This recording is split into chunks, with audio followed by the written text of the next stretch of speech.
Project Bluebeam. Project Bluebeam. The infamous NASA Bluebeam project has 4 different steps in order to implement the New Age religion with the Antichrist at its head. We must remember that the New Age religion is the very foundation for the New World Government, without which religion the dictatorship of the New World Order is completely impossible. I'll repeat that, without a universal belief in the New Age religion, the success of the New World Order will be impossible.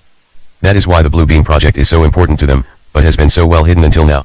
The first step concerns the breakdown of all archaeological knowledge. It deals with the setup with artificially created earthquakes at certain precise locations on the planet where, supposedly, new discoveries will finally explain to all people the error of all fundamental religious doctrines.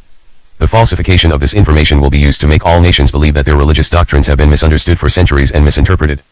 Psychological preparations for that first step have already been implemented with the film, 2001, A Space Odyssey, the Star Trek series, and Star Wars, all of which deal with invasions from space and the coming together of all nations to repel the invaders. The last films, Jurassic Park, deals with the theories of evolution, and claim God's words are lies.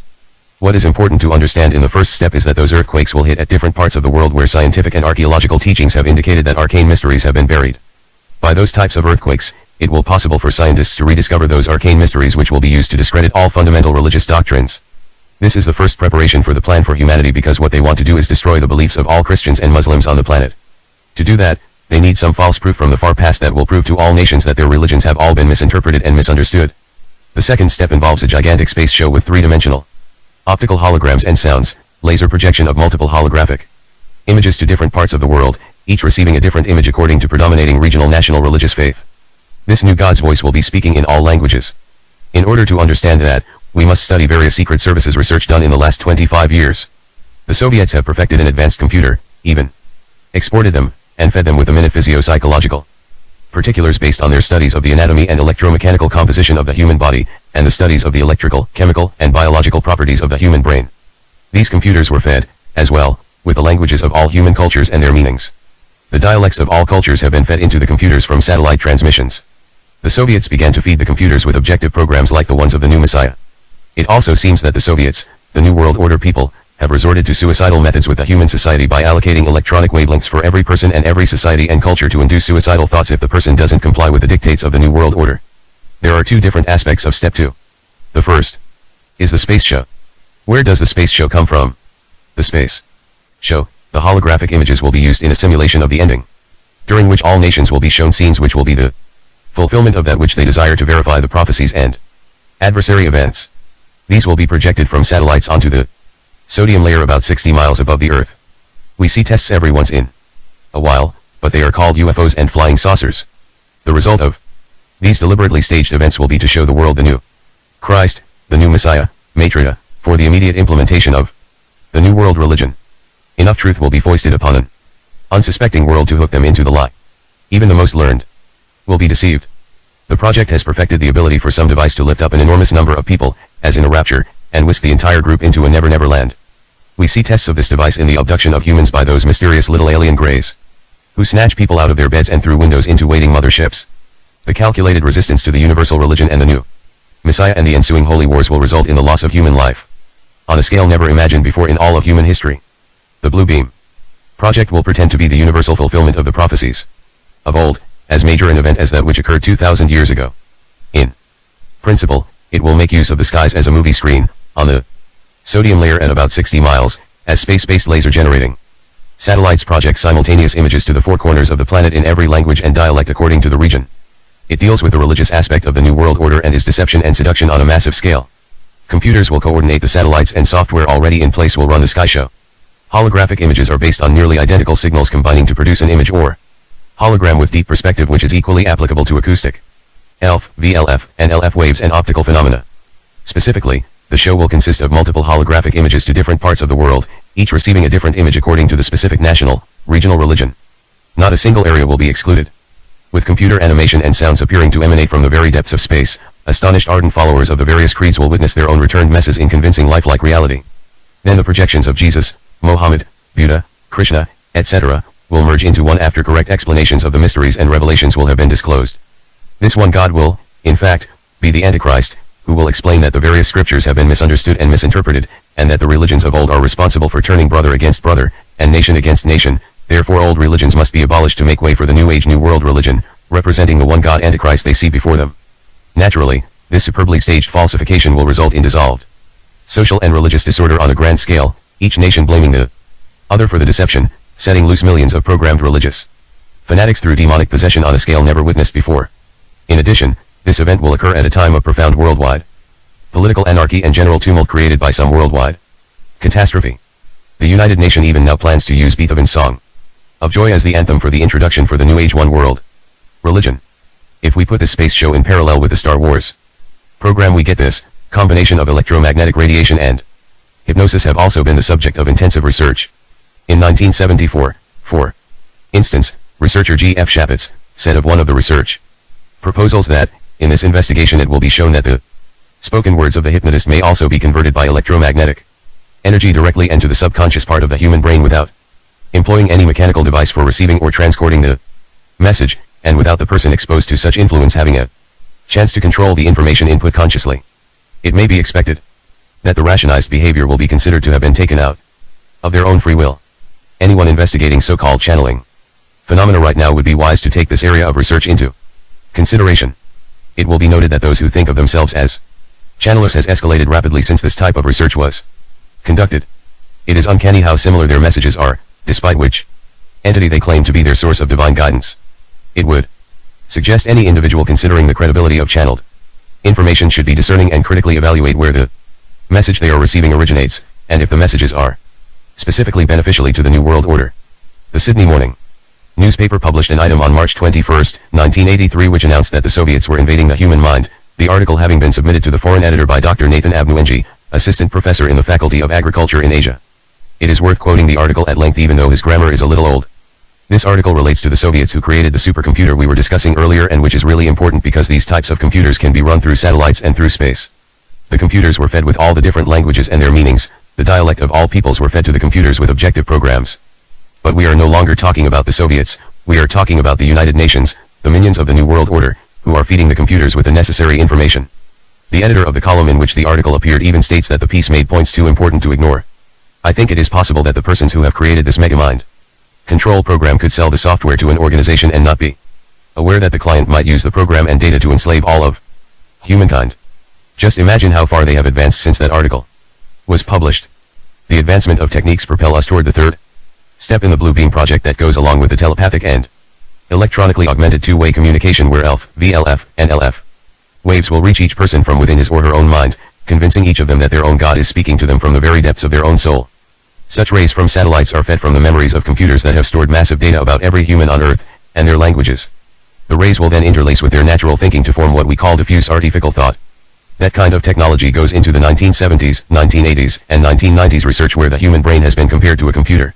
Information is fed in, processed, integrated and then a response is formulated and acted upon. Mind controllers manipulate information the same way a computer for grammar manipulates information. In January 1991, the University of Arizona hosted a conference entitled, the NATO Advanced Research Workshop on Current and Emergent Phenomena and Biomolecular Systems. What does that mean exactly? It means this: we refer to one paper that was delivered at the conference which stands out for its different attitude towards the development under discussion at that time. It was, in effect, a protest and chilling warning to the attending scientists about the potential abuse of their research findings. Their findings, of course, stated that the United States has already developed communications equipment which can make the blind see, the deaf hear and the lame walk. It can relieve the terminally ill from pain without the use of drugs or surgery. I'm not talking about science fiction. A man might retain the use of all his faculties right up to the moment of his death. This communications equipment depends upon a completely new way of looking at the human brain and neuromuscular systems and radiation pulses at ultra-low frequencies. Some of this equipment is now operational within the Central Intelligence Agency, CIA, and Federal Bureau of Investigation. It will never be used to make the blind see, the deaf hear and the lame walk because it is central to the domestic political agenda and foreign policy of George Bush and his puppet masters of the New World Order. Domestically, the new communications equipment is being used to torture and murder person who match profiles. Imagine it to be able to screen a given population for terrorists, to torture and murder citizens who belong to organizations which promote tolerance and peace and development in Central America, to torture and murder citizens who belong to organizations who oppose the development and deployment of nuclear weapons, and to create a race of slave called automatons, or what is popularly called the Manchurian Candidates. Overseas experimentation is taking place on hostages held by the United States and Canada, Great Britain, Australia, Germany, Finland, and France. Additionally, there has been a long series of bizarre suicides among British computer scientists, all of whom have had some connection to the United States Navy. What it is possible to ask before such a psychology of terror is this: Would any government, corporation, or psychiatrist willfully promote such horror today? The answer is quite obviously, yes. Government agencies and the corporations that work with them toward New World Order are prepared to promote anything that will help them achieve their objective of total social control. As for the question of why, for one thing, if you terrify the public and make them fear for their safety, they will allow you to implement draconian law enforcement practice, disarm them and keep extensive records on them, and they only have to tell you that it is all to protect you, of course. Secondly, it promotes the decay of the present democratic forms of political systems, and leads societies to search for alternative methods of political ideology. Of course, the alternative has already been planned. It is called the New World Order and it will not have your safety or interests at heart. As George Bush said, read my lips. Fear has always been used by powerful elite to control and subjugate the masses. The old maxim, divide and conquer, is being played out to the limit worldwide to ensure that everyone is frightened for their personal safety, and to be suspicious of everyone else. This, too, is mind control. To go further in regard to the new technology which is at the base of the NASA Blue Beam project, we have to consider the statement by psychologist James V. McConnell which was published in a 1970s issue of Psychology Today. He said, "The day has come when we can combine sensory deprivation with drug hypnosis and astute manipulation of reward and punishment to gain almost absolute control over an individual's behavior. It should then be possible to achieve a very rapid and highly effective type of positive brainwashing that would allow us to make dramatic changes in a person's behavior and personality." Now, when we talked before about that kind of ray and the telepathic and electronically augmented communication, the kind of rays that are fed from the memories of computers which store massive data about humans, human language, and dialects, and we said that the people will be reached from within, making each person to believe that his own God is speaking directly from within his or her own soul, we refer to that kind of technology and that kind of thinking that same psychologist was espousing. That is, we should be trained from birth that we should all do what society wants us to do rather than what we want to do for ourselves, that because they have the technology to do it, no one should now be allowed to have their own individual personality. This statement and these ideas are important because it is the basic teaching of the United Nations that no one owns his or her own personality. And that same psychologist claims that no one has any say-so about the kind of personality they acquire, and there is no reason to believe you have the right to refuse to acquire a new personality if your old personality is considered antisocial. What is important in this declaration is that the New World Order will be set up over the current system, meaning the old way of thinking and behavior, and religion will be considered the old and incorrect way of thinking, and that they can change it at one of the eradication camps of the United Nations to make sure that anyone with this antisocial behavior will be disposed of quickly so that other modified individuals will be able to fulfill the needs and agendas of the New World Order without being distracted by the truth. Could this be the greatest mind control project ever? The NASA Blue Beam project is the prime directive for the New World Order's absolute control over the populations of the entire Earth. I would suggest you investigate this information carefully before dismissing it as fanatic lunacy. If we go further in the different reports we have presented, we find that the mind control operations and technology include a transmitter that broadcasts at the same frequency as the human nervous system, which transmitter is manufactured by the Loral Electro-Optical System in Pasadena, California. Loral, a major defense contractor, has previously conducted research on directed energy weapons for Lieutenant General Leonard Porras of the U.S. Air Force, who was searching for a weapon that could implant messages into the minds of the enemy while urging his own troops onto superhuman deeds of valor. The device employs electromagnetic radiation of gigahertz frequencies pulsed at extremely low frequencies, ELF. It is used to torture people both physically and mentally from a distance. Weapons of this type are thought to have been used against a British woman protesting the presence of American cruise missiles at Greenham Common Air Base during the 1970s. This weapon can be used to induce total sensory deprivation by broadcasting signals into the auditory nerve at such high power that it blocks the ability of the individual to hear themselves think. The process employed by such ELF technology are described in various U.S. Defense Department publications, including one entitled, The Electromagnetic Spectrum and Low-Intensity Conflict, by Captain Paul E. Tyler, Medical Commandant, U.S. Navy, which is included in a collection entitled, Low-Intensity Conflict and Modern Technology Edict, by Lieutenant Col. David G. Dean, U.S. Air Force. The paper was delivered in 1984 and the collection published 1986 by Air University Press, Maxwell Air Force Base, Alabama.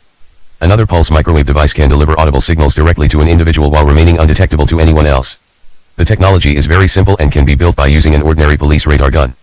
The microwave beam generated by the device is modulated at audio frequencies and can broadcast messages directly into the brain. Now here we come to the NASA Blue Beam project. The broadcasting of subliminal two-way communication and images from the depths of space correspond directly to that kind of technology. In his book, The Body Electric, Nobel Prize nominee Robert Baker describes a series of experiments conducted in the early 1960s by Alan Freeware. This phenomena was demonstrated as well as later experiments conducted in 1973 at the Walter Reed Army Institute of Research by Dr. Joseph C. Sharp, who personally underwent tests in which he proved he could hear and understand messages delivered to him in an echo-free isolation chamber via a pulsed microwave audiogram, which is an analog of the word sound vibration beamed into his brain. Baker then goes on to state, such a device has obvious application for covert operations. Designed to drive a target crazy with unknown voices or deliver undetectable instructions to a programmed assassin. Now figure out when we hear that voice from the New World Messiah who would be speaking from space to all of the sane people of the earth who might give instructions to zealots and religious fanatics, we would see hysteria and social mayhem on a scale never witnessed before on this planet. No police forces in the world, even as a combined front, could deal with the disorder that will follow. A 1978 book entitled, Microwave Auditory Effect and Application, by James C. Lynn describes how audible voices can be broadcast directly into the brain. This technology could actually allow the blind to see and the deaf to hear. Instead, it has been turned into a weapon to enslave the world. Alan Free also reports that he could speed up, slow down or stop the hearts of isolated frogs by synchronizing the pulse rate of a microwave beam with the heart itself. According to Robert Baker, similar results have been obtained using live frogs, which shows that it is technically feasible to produce heart attacks with rays designed to penetrate the human chest. Editor's note, both the author of this report and his colleague died of heart attacks only days apart, one in Canada and the other while visiting Ireland. Neither had a history of heart problems. I should mention also that Dr. Baker does not participate in such research. It has been demonstrated that focused ultra-high-frequency UHF electromagnetic energy beams can be used to induce considerable agitation and muscular activity or induce muscular weakness and lethargy. Microwaves can also be used to burn human skin and aid the effect of drugs, bacteria, and poisons or affect the function of the entire brain. These effects were all revealed at length by the CIA on September 21, 1977 in testimony before the Subcommittee on Health and Scientific Research. Dr. Sidney Gottlieb, who directed the MK Ultra program at that time, was forced to discuss the scope of the CIA's research to find techniques of activation of the human organism by remote electronic means. So this is something that exists right now, that has been pursued to its highest degree, that can be used from space to reach any person, any place on the face of the Earth. If we go deeper in that process of mind control over the people, we find that the equipment and technology has been used to influence politics in a much more direct fashion. Michael Dukakis, the Democrat candidate running against George Bush in the 1988 election, was targeted with microwave technology in order to impede his public speaking performance once the public opinion polls showed he posed a serious threat to Bush's election prospects. He also claims that the equipment was used against Kitty Dukakis and drove her to the brink of suicide. In the Disneyland world of U.S. politics, a presidential candidate with problems such as these would obviously lose their race to the White House. In the December 1980 edition of the U.S. Army Journal, called The Military Review, a column by Lieutenant Col. John B. Alexander, entitled, The New Mental Battlefield, Beam Me Up, Spock, provides further insight into the technical capabilities at the disposal of the controller. He writes, several examples will demonstrate areas in which progress have been made. The transference of energy from one organism to another, the ability to heal or cause disease to be transmitted over a distance, thus inducing illness or death from no apparent cause, telepathic behavior modification, which includes the ability to induce hypnotic states up to a distance of 1,000 kilometers, have been reported. The use of telepathic hypnosis also holds great potential. This capability could allow agents to be deeply planted with no conscious knowledge of their programming. In movie terms, the Manchurian Candidate lives, and does not even require a telephone call. Other mind-to-mind induction techniques are being considered. If perfected, this capability could allow the direct transference of thought via telepathy from one mind or group of minds to a select target audience. The unique factor is that the recipient will not be aware that thought has been implanted from an external source. He or she will believe the thoughts are original. This is exactly what we were talking about. The third step in the NASA Blue Beam project is called the telepathic electronic two-way communication. Lieutenant Col. Alexander's article continues, if it is possible to feed artificial thought into the multigenic field via satellite, the mind control of the entire planet is now possible. An individual's only resistance would be to constantly question the motivation behind their thoughts and not act upon thoughts which they consider to be outside their own ideological, religious, and moral boundaries. Once again, it is wise to consider how television, advertising, modern education, and various types of social pressure are used to manipulate those boundaries.